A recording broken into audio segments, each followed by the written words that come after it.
바울 사도는 이제 골로새 교인에게 마지막 권면을 하고 있습니다. 가장 필요한 중요한 것 세 가지를 당부하고 편지를 마무리하려고 합니다. 첫 번째는 기도입니다.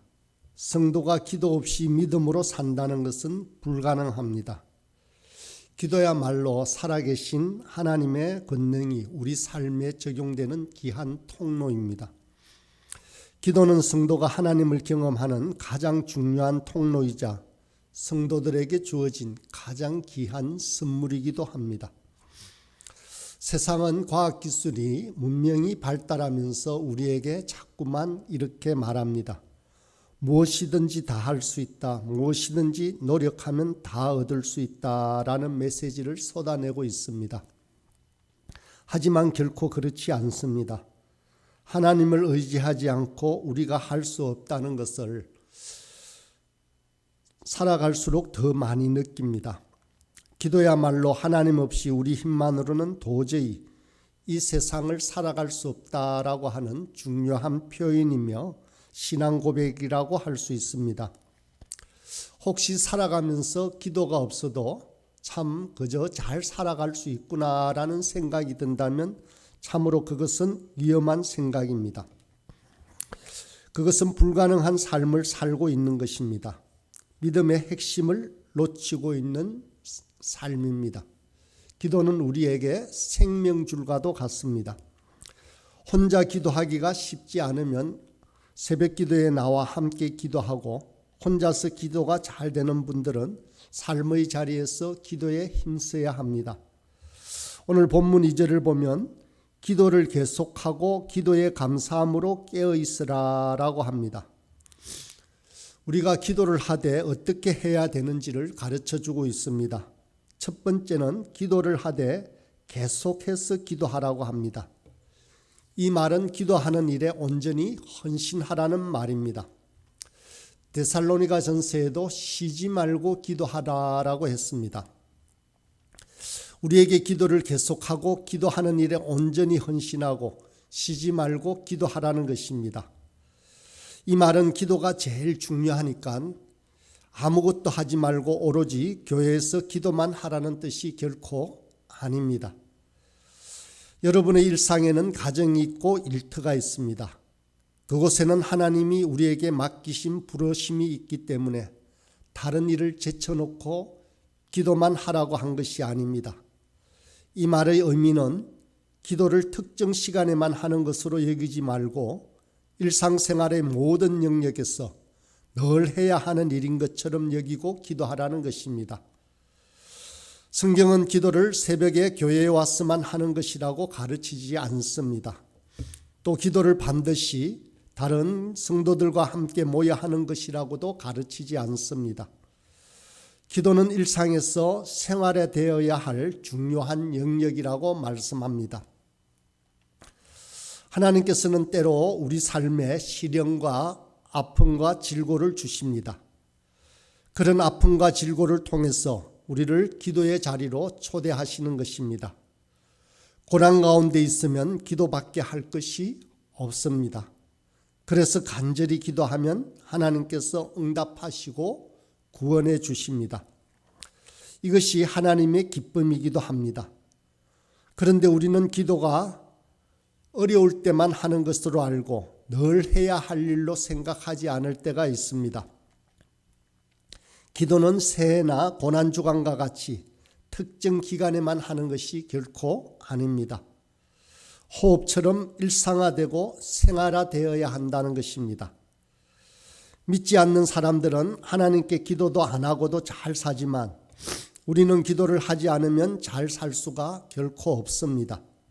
잘 사는 것처럼 보여도 실제로 잘 사는 것이 아닙니다.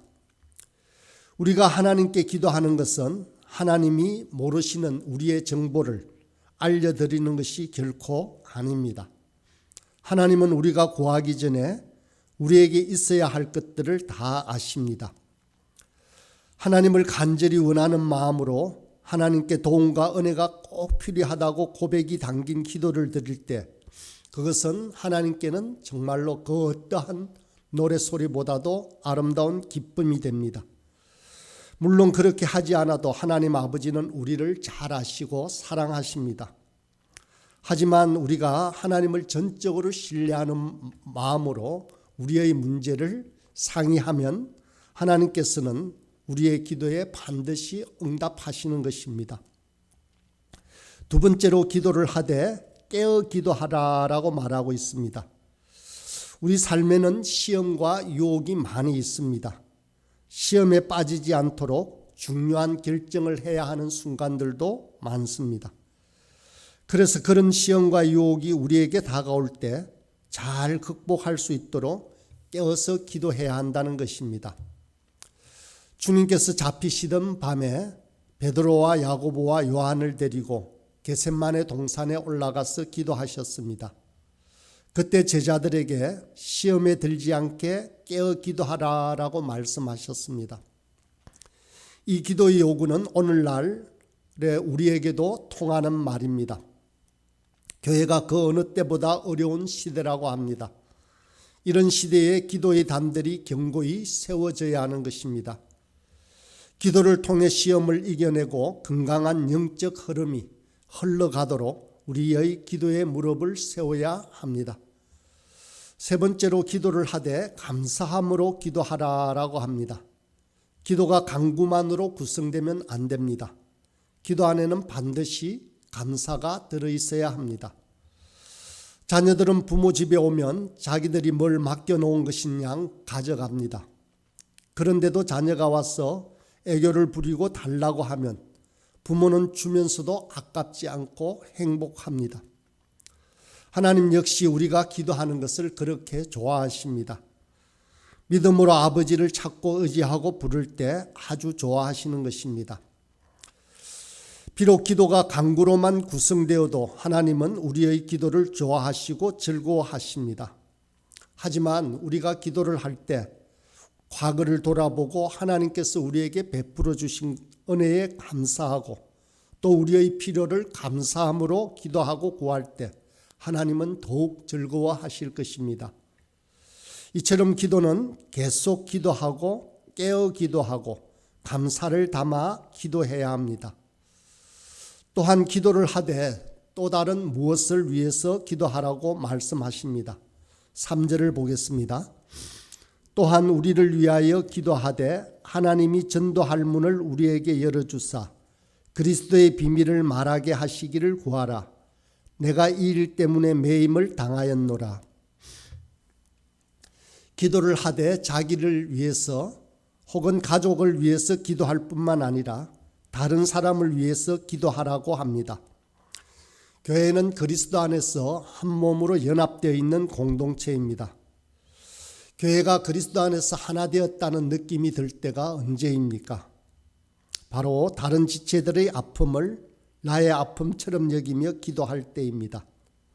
바울 사도와 디모데 일행은 직접 선교하는 것만을 사역으로 여기지 않았습니다. 선교 사역을 나의 일로 여기면서 기도로 그 일에 동참하도록 독려했습니다. 선교 사역이든 교회 사역이든 이 사역은 기도와 늘 하나로 연합되어 있습니다. 그래서 기도하는 자와 사역을 직접 행하는 자가 동력한다라고 합니다. 바울 사도는 성도들에게 전도할 문이 열리도록 기도를 요청하고 있습니다. 바울 사도는 이 편지를 쓸 때 감옥에 있었습니다. 전도하다가 잡혀 옥에 갇힌 것입니다. 그런데 감옥에 있더라도 그 전도의 일을 계속할 수 있도록 기도해 달라고 성도들에게 요청하고 있습니다. 전도할 때 그리스도의 비밀을 말할 기회가 열리도록 기도 요청하고 있는 것입니다. 그렇다면 그리스도의 비밀이 무엇입니까? 오랜 생활 동안 비밀로 감추어졌던 것이 그리스도께서 오심으로 말미암아 열렸습니다. 구약 시대에는 수많은 제사 제도가 있었습니다. 수송아지, 순양, 순념소, 비둘기, 고운 가루 등등 다양한 제물로 제사를 드렸습니다. 이 모든 제물이 오실 예수님을 가리키는 것이었습니다. 바로 이것이 비밀입니다. 예수님께서 이 땅에 오셔서 십자가에 달려 돌아가심으로 우리를 속량하셔서 우리가 하나님과 화목하게 된다라는 이 사실이 바로 곧 비밀입니다. 하나님이 예수님을 믿으려면 그리스도의 비밀을 먼저 깨달은 누군가가 반드시 말을 해야 합니다. 말을 하면 그 말을 듣는 대로 바로 믿는 게 아니겠습니까? 성령 하나님께서 그 비밀을 듣는 자의 마음 또한 열어주셔야 합니다. 그러므로 전도할 문을 열어주시고 그리스도의 비밀을 담대히 말할 수 있도록 기도하는 일은 꼭 필요합니다. 성도는 선교사나 말씀을 전하는 사람들을 위해서 반드시 기도해야 합니다. 그렇지 않으면 세상 사람들이 그냥 듣고 지나갈 뿐입니다. 기도 없이 사람들이 변화되고 생명 없는 자들이 거듭난다라는 일은 결코 불가능합니다. 우리 교회에 주님을 알지 못하는 사람들이 많이 와서 주님을 인격적으로 만나 거듭나기를 소망하고 기도합니다. 이런 크고 놀라운 일은 저와 여러분이 입을 열어 말하는 수고를 통해서 역사합니다. 누군가가 말하지 않는다면 이런 역사는 결코 일어나지 않습니다. 그런 면에서 성도들이 입을 열어 그리스도의 비밀을 말하는 것도 아주 귀한 우리에게 주어진 특권이라고 할 수 있습니다. 모든 성도가 입을 열어서 예수님의 비밀을 담대히 말해야 합니다. 더불어 사람들이 주님을 만나 거듭나도록 기도의 입술 또한 열어야만 하는 것입니다. 이제 두 번째로 우리에게 또 하나의 권면을 합니다. 바깥에 있는 주님을 알지 못하는 사람들에게 오늘 본문은 어떻게 하라고 합니까? 5절입니다. 외인에게 대해서는 지혜로 행하여 세월을 아끼라. 우리가 주님을 알지 못하는 사람을 만날 때 중요한 일은 지혜로 행하라는 것입니다. 사람들은 우리의 말을 듣기 전에 우리의 삶을 보기 때문에 우리가 지혜롭게 사는 것이 더욱더 중요합니다. 우리의 삶이 메시지가 된다는 사실을 늘 기억하고 믿지 않는 사람들을 만날 때 늘 조심하고 지혜롭게 행하기를 애써야 합니다. 그렇기 때문에 믿지 않는 사람들을 그저 배척하거나 만나지 않고 무시하지 말고 열심히 만나야 합니다. 그러나 지혜로 행해야 합니다. 만나되 그들이 화제로 삼는 것을 따라가지 않도록 세월을 또한 아껴야 합니다. 그저 잡담으로 그저 세상의 이야기로 끝내는 것이 아니라는 것입니다. 그래서 세월을 아끼라고 합니다. 여기서 아끼라는 말은 시간이 아까워서 아껴서라는 말이 아닙니다. 이 말은 모든 시간을 소중하게 잘 활용하면서 이웃을 대하고 우리의 삶을 지혜롭게 드러내라는 것입니다. 또 믿지 않는 사람들에게 우리는 또 어떻게 말을 해야 합니까? 6절입니다. 너희 말을 항상 은혜 가운데서 소금으로 맛을 낸과 같이 하라. 그리하면 각 사람에게 마땅히 대답할 것을 알리라.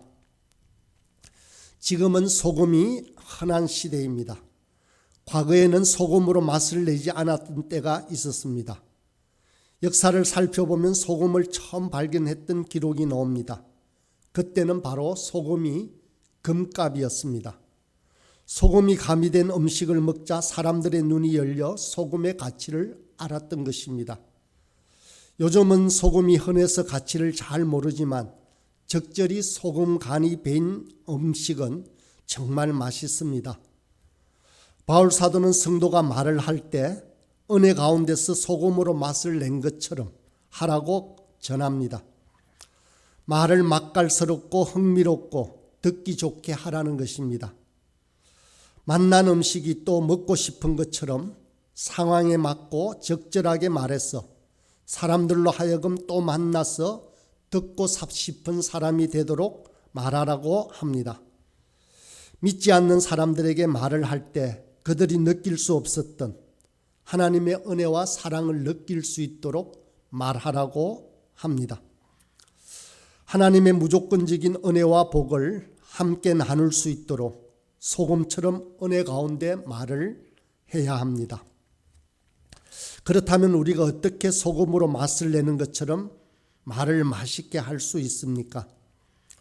오늘 본문 말씀을 순서대로 다시 한번 잘 생각해 보십시오. 가장 먼저는 하나님 앞에 많이 머무르는 기도의 무릎이 살아나야 합니다. 기도하지 않고는 소금으로 맛을 내는 것처럼 말을 할 수 없습니다. 그 다음으로는 지혜로운 행실이 앞서야 우리의 말에 능력이 생겨납니다. 이것이 당연한 순서입니다. 우리같이 허물 많고 티끌 많은 인생이 어떻게 은혜 가운데 소금처럼 맛깔스러운 말을 할 수 있겠습니까? 하나님께 오래 머물러 있는 흔적, 곧 기도의 무릎이 있어야 성품과 행실이 잘 드러납니다. 그래야 사람들에게 하는 말에 힘이 생기고 그들을 살리고 치료할 수 있는 것입니다. 사랑하는 여러분, 오늘날 세상 사람들은 예리한 칼처럼 찌르고 아프게 하는 말을 많이 합니다. 학벌과 능력과 재능과 신분을 가지고 사람들을 무시하고 낙심하게 하는 말을 예사로 내뱉습니다. 이렇게 살벌한 이 땅에 저와 여러분이 하나님 앞에 기도의 무릎으로 오래 머물러서 또 그 하나님의 삶의 본을 보이고 소금으로 음식의 맛을 내는 것처럼 혀를 사용한다면 이 땅의 따뜻한 회복과 치료가 반드시 일어날 것입니다. 기도의 무릎이 살아나 기도의 골방들이 견고하게 세워지고 아름다운 말과 행실을 통해 인격이 살아나는 복된 은혜가 저와 여러분 모두에게 있기를 간절히 기도합니다.